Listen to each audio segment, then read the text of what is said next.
আজকের recipe mutton কষা। এভাবে একবার বানিয়ে দেখুন, খেতে খুব সুন্দর লাগে।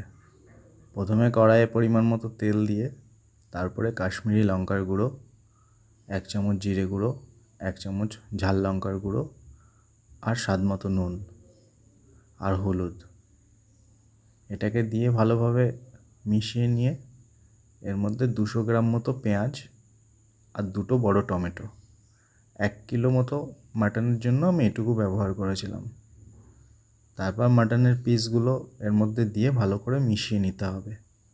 আমি এখানে মাটনের মোটামুটি সব রকম পোরশনই নিয়েছিলাম।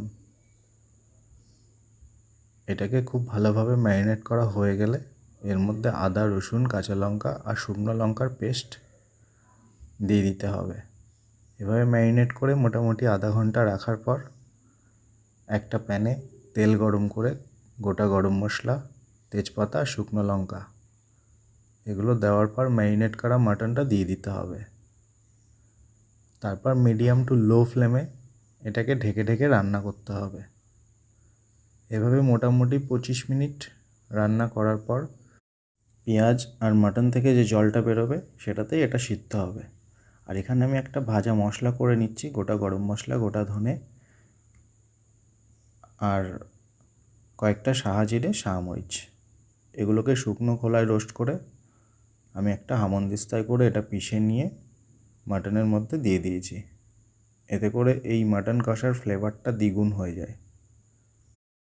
এভাবে ঢাকা দিয়ে আরও 25-30 মিনিট মতো লো ফ্লেমে রাখলেই মাটন পুরোপুরি গলে যাবে।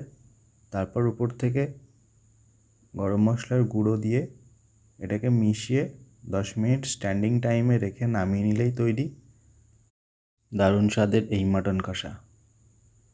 এটা ভাত বা গরম গরম লুচির সাথে খুব সুন্দর লাগে খেতে।